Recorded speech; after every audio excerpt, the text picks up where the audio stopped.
Be me, Megan, 34, Human Resources Director. Been in this role for 3 years, worked my ass off to get here. Finally in a position where I can actually make real change. Not just talk about equality, but engineer it from the ground up. Today's the day I'm implementing my new team restructure. Spent 6 months planning this, getting buy-in from leadership. They trust me because I've never steered them wrong. Little do they know this is going to revolutionize everything. Walking into the office Monday morning with my restructuring plan.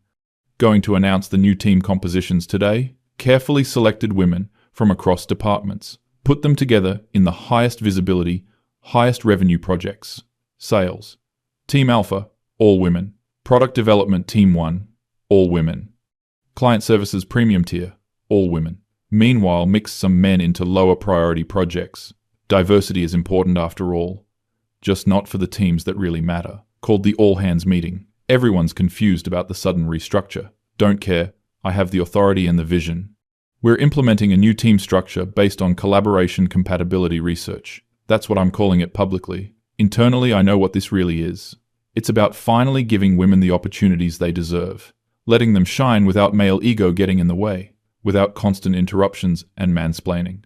First week goes by, checking in with my all-female teams constantly. How's everything going? Feeling empowered. Most of them seem stressed, but I chalk it up to adjustment period. Change is always hard at first.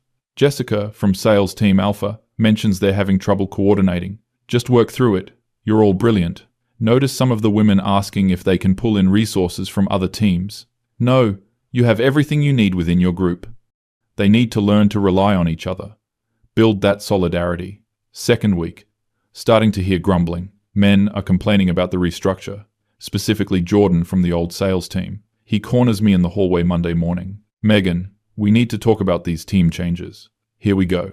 What about them, Jordan? I've been here 7 years. I had relationships with half those clients. Now I'm on a team handling small accounts.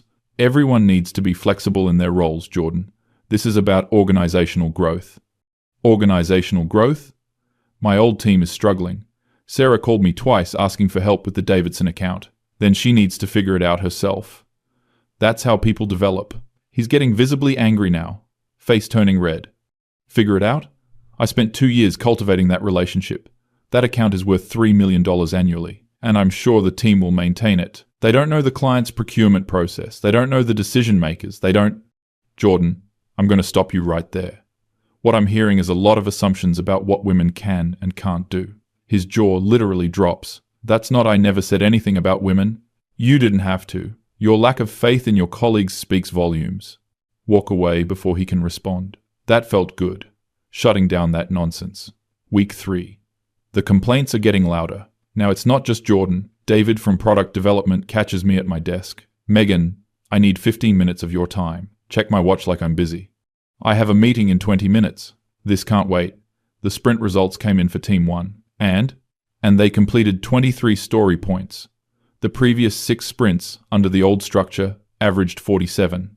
It's been 3 weeks, David. You can't judge productivity over 3 weeks. Yes, actually you can. That's why we measure in 2-week sprints. And it's not just velocity, code quality is down, bug counts are up. He's got printouts. The audacity. Spreading papers on my desk like he's presenting evidence at trial. Look at these metrics. Error rate increased 340%. Customer reported issues up 156%. David, metrics don't tell the whole story. Metrics tell exactly the story. That's literally their purpose. What they don't tell you is the qualitative experience of the team members. The qualitative experience? 3 people have come to me asking when the teams are going back to normal. Then maybe those people aren't adapting well to change. He stares at me like I've grown a second head. Megan, I've worked in tech for 15 years. I know what good teams look like. This isn't it. What I'm hearing, David, is a lot of resistance to a structure that doesn't center male contribution. His face goes from confused to angry in about 2 seconds. Center male contribution? I'm talking about deliverables. I'm talking about our product being broken. I understand you're uncomfortable. Don't do that thing where you make this about my feelings. This is about numbers. Numbers that you're interpreting through a particular lens. The lens of mathematics? The lens of objective reality? This conversation is going nowhere. I appreciate your feedback, David. I'll take it under consideration. Under consideration? We have a release in 6 weeks. Then I'm sure the team will rise to the challenge.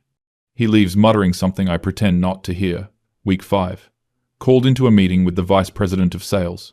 Michael, one of those old school guys who I've had to educate before. He's got a laptop open. Looks grim. Megan, we need to discuss Sales Team Alpha's performance.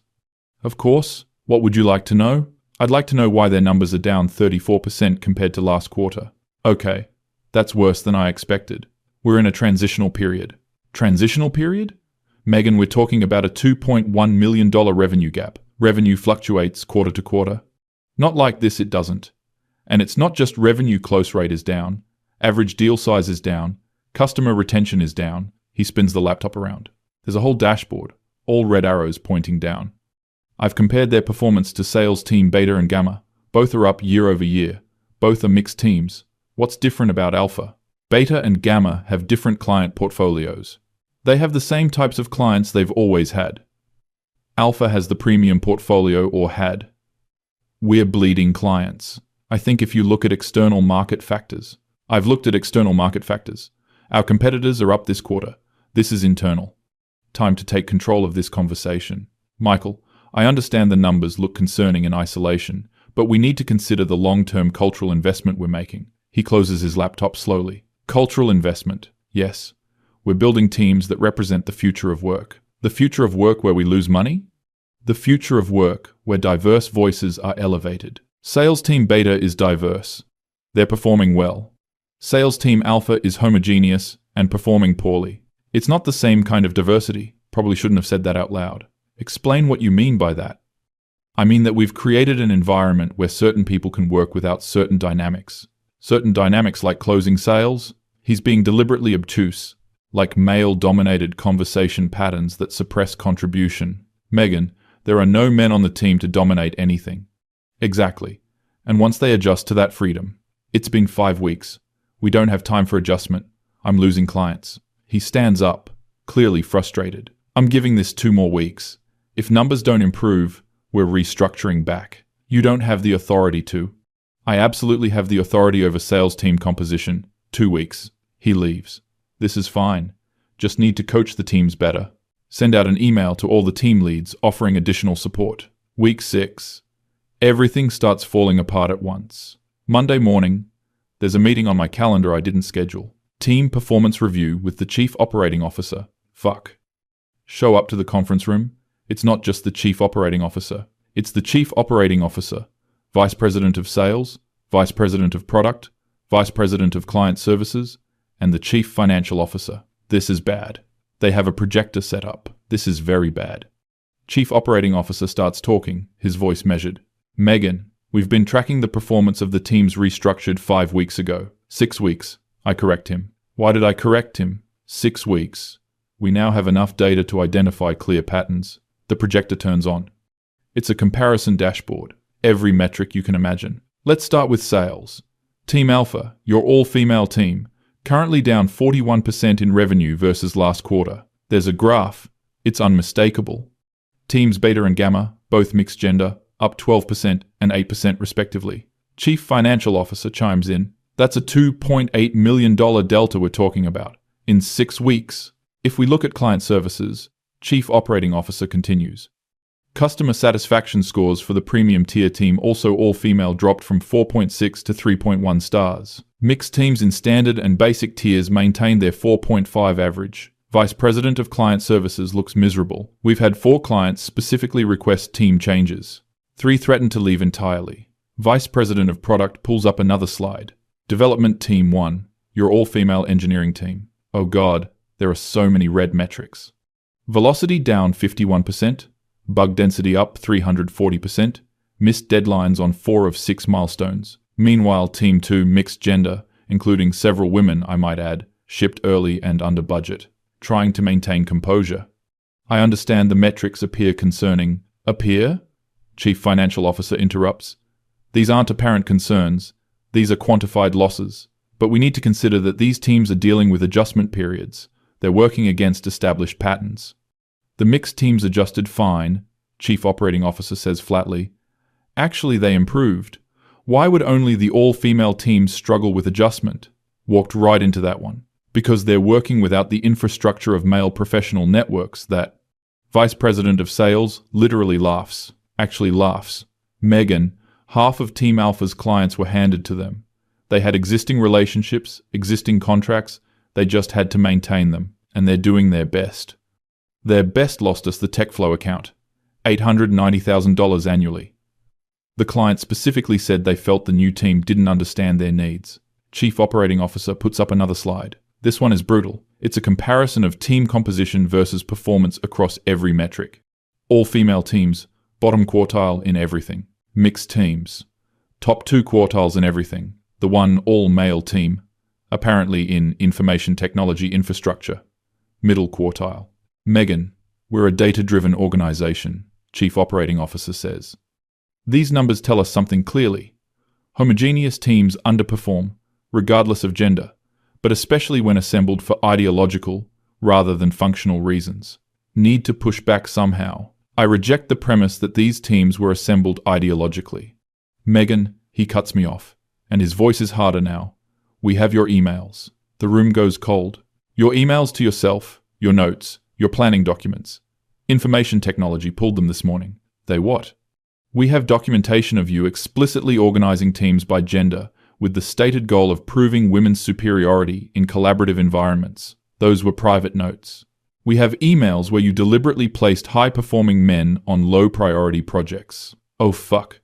We have messages where you coached the all-female teams to resist male patterns of contribution, even though there were no men on their teams. Chief Financial Officer jumps in now, and she looks disgusted. Do you know what you've exposed us to legally? She's a woman. Maybe she'll understand. Every man you deliberately passed over for these teams has grounds for discrimination claims. That's not, I was creating opportunities for women. By explicitly limiting opportunities for men based on their gender, that's textbook discrimination. Jordan appears at the door. When did he get here? Is this the meeting? He asks. Come in, Jordan, Chief Operating Officer says. Oh no. Jordan walks in, and behind him are David, 3 other guys from sales, 2 from product development. They all look angry. Really angry. Gentlemen, we were just reviewing the performance data with Megan, Chief Operating Officer says. Jordan doesn't wait. 6 weeks ago, I was managing a $12 million portfolio. Today, I'm cold calling small businesses because Megan decided my gender made me less suitable for client relationship management. His voice is shaking with anger. I have emails from 3 of my former clients asking where I went. The Davidson account? They're leaving. $2 million. Gone. Jordan, if the team had properly maintained, I start. Don't. He cuts me off. Don't you dare blame them. You set them up to fail. I did no such thing. You took established accounts away from people who built those relationships and handed them to people who'd never interacted with those clients. Because I believed in their ability to... You believed in your ideology more than you believed in what's actually good for this company. David steps forward now. My team came to me in tears, Megan. Actual tears. That seems dramatic. They're underwater on every project. They're working 60-hour weeks trying to catch up. And you know what they said? They said they feel like they're failing women everywhere because you told them this was about proving something. Okay, I may have put some pressure on them. I encouraged them to. You told Sarah that if the team failed, it would be used as ammunition against women in tech for years. Did I say that? I might have said that. That's an unfair characterization. I have the Slack message, David says, pulling out his phone. He reads it verbatim. Okay, I definitely said that. Another guy, Kevin from sales, speaks up. You want to know what's funny? Team Beta, the one that's up 12%, it's led by Jennifer, a woman. Half the team is women, but they're not. They're not what? They're not ideologically pure enough for you? His voice is getting louder. They're just good at their jobs, working with other people who are good at their jobs, and nobody gives a shit what's between anyone's legs. Jennifer built that team on merit, Jordan adds. She picked people based on their skills and how they work together. Radical concept. Chief Operating Officer raises a hand. Gentlemen, I appreciate your input. We're addressing this. They don't leave, though. They just stand there, staring at me. Megan, Chief Operating Officer continues, effective immediately. You're being placed on administrative leave. What?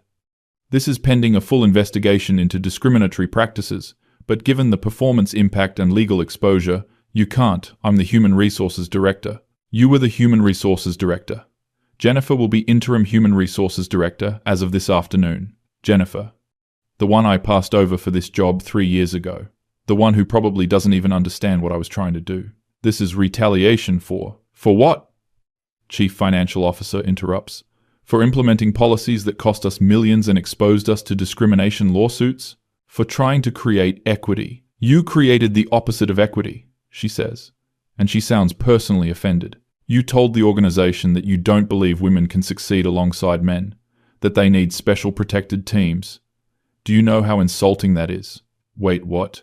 I was trying to help women. You were trying to validate your worldview, she says, and you used this company and these people as your experiment. She's a woman. She should get it. If you truly believed women were as competent as men, you'd have let them compete and collaborate equally. But the structural barriers you created, the ones where you explicitly sorted people by gender? Chief Operating Officer stands up. We're done here. Megan, security will escort you to collect your personal items. You'll receive information about the investigation and your employment status within 48 hours. You're firing me. We're determining the appropriate response to your actions. But you will not be functioning as Human Resources Director moving forward. That's certain. Jordan speaks up again. Can I say one more thing? Chief Operating Officer nods. I worked with Rachel for 3 years. She's brilliant. She's one of the best salespeople I've ever met. You took her off a mixed team where she was thriving and put her on a team where you told her she had to represent all women. You know what she told me last week? I don't want to hear this.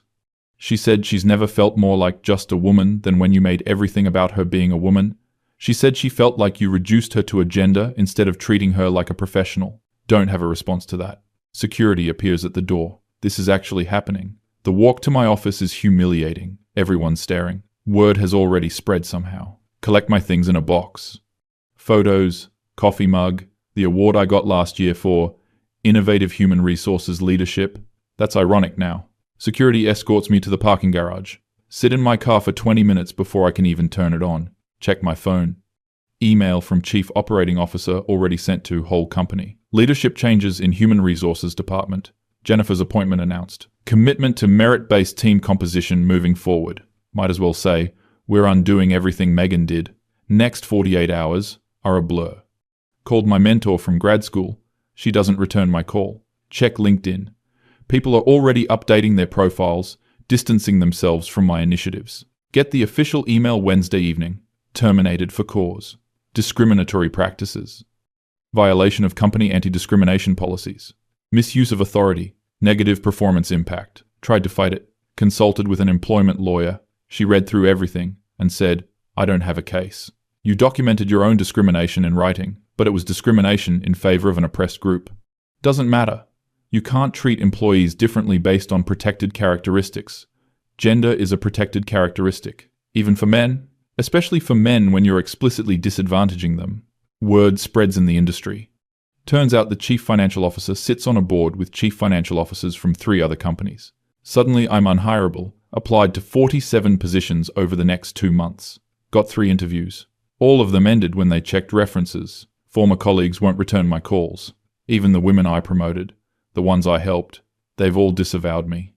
Saw a LinkedIn post from Jennifer 3 months later. She restructured all the teams, based on complementary skills and demonstrated collaboration. All the metrics recovered within 6 weeks. Some exceeded previous performance.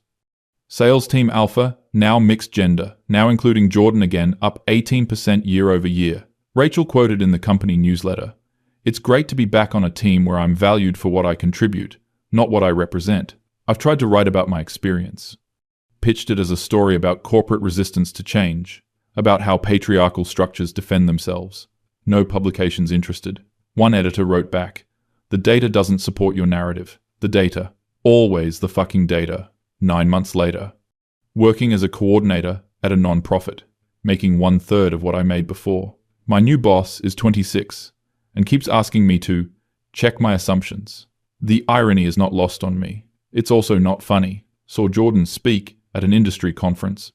He was on a panel about building high-performance teams, talked about the importance of diversity of thought, not diversity of demographics for its own sake, but actual cognitive diversity, putting people together who think differently, challenge each other, make each other better. The audience ate it up.